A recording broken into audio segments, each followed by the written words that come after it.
नारायणं नमस्कृत्य नरं च नरोत्तमं देवीं सरस्वतीं व्यासं ततो जयमुदीरये। बोली राजा रामचंद्र भगवान के जय। राजा रामचंद्र भगवान के जय। आज का जो प्रसंग है वो बड़ा ही सुंदर और मार्मिक है। आमतौर पर कहा जाता है साधु समाज में या साधना परायण लोगों को कि किसी दूसरे का अन्न बहुत ही सोच समझ कर खाना चाहिए।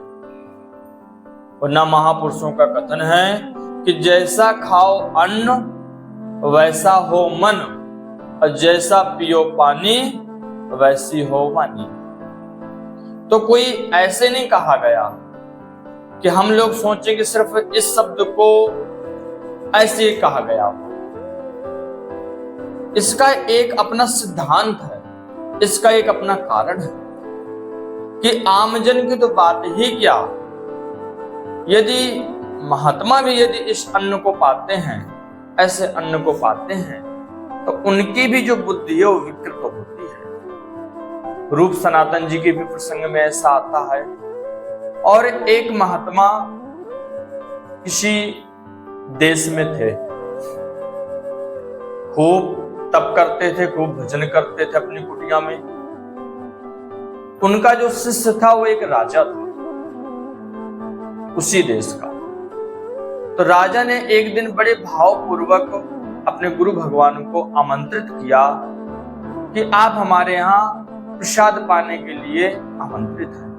बड़े भाव से, बड़ी श्रद्धा से, विनम्र भाव से। उन्होंने भी सोचा कि काफी दिन हो गए हम कुटिया से बाहर नहीं गए, और राजा तो अपना शिष्य है, शिष्य के यहाँ कोई दिक्कत नहीं है, चलो चलते हैं।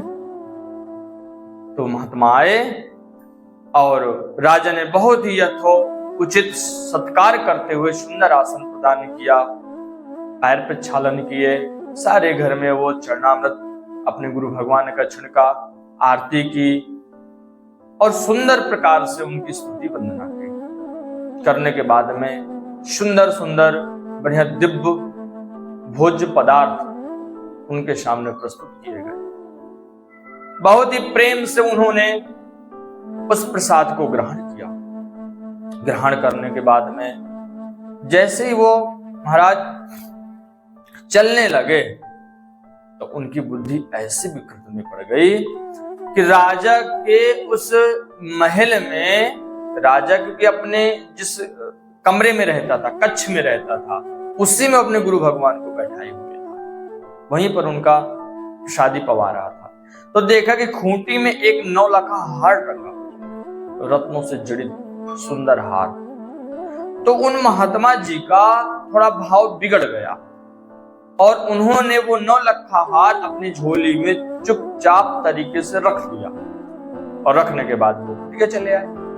अब राजा ने देखा कि यहाँ तो है नहीं है, तो उन्होंने विशिष्ट जासूसों द्वारा उस हार का पता लगवाया, लेकिन वह हार न मिला। तब राजा का मूड और सनकने के बाद में जितने कर्मचारी लगे हुए थे कक्ष के आसपास, सभी लोगों को बुलाया और दंडित किया, और दंडित करने के बाद उनको कारागार में बंद करवा दिया, क्योंकि वो हार जाएगा कहां।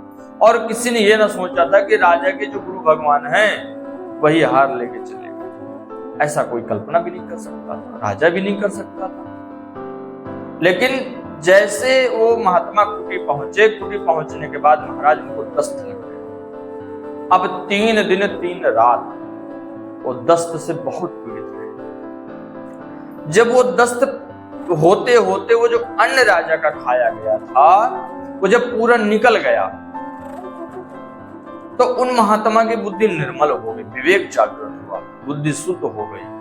तब उनको आभास हुआ इस चीज का हमसे बड़ा अपराध हुआ, और हमारी वजह से राजा ने पता नहीं अपने महल में क्या क्या किया होगा। उनको बड़ा पश्चाताप हुआ।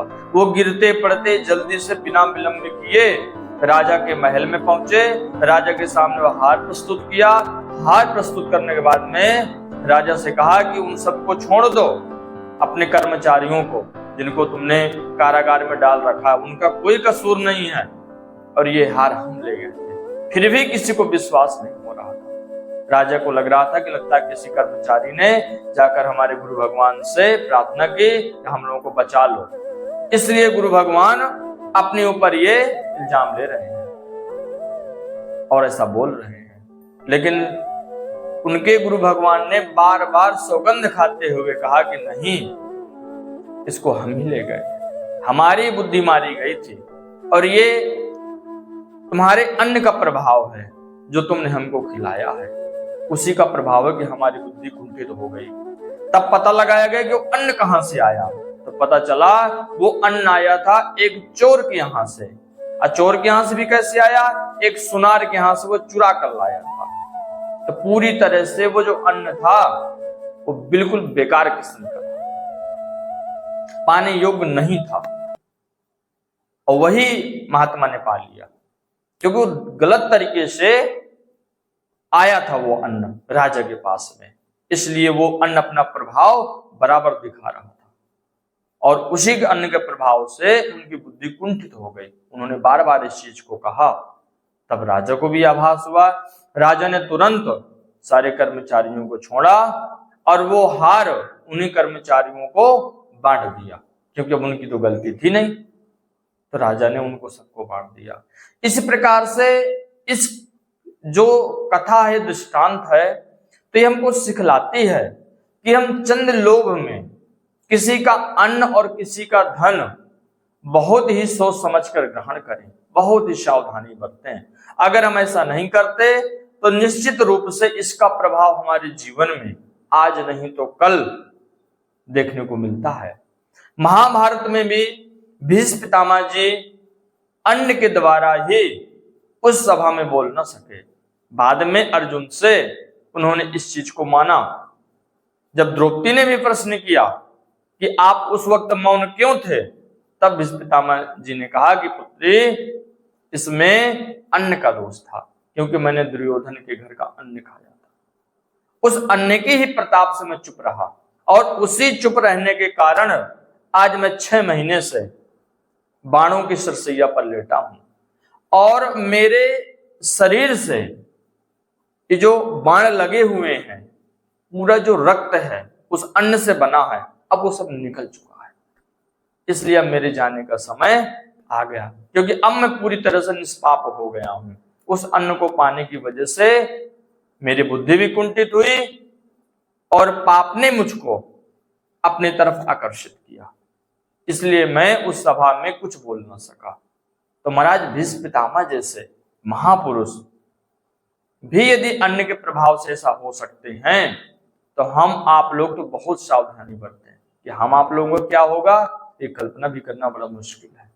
इसलिए किसी के घर का भी अन्न और धन यदि लें, ग्रहण करें, तो बहुत ही सोच समझ कर ग्रहण करें, वरना इसका प्रभाव हमें कहां से कहां ले जा सकता है, ये हम लोग कल्पना नहीं कर सकते। बोलिए राजा रामचंद्र भगवान की जय।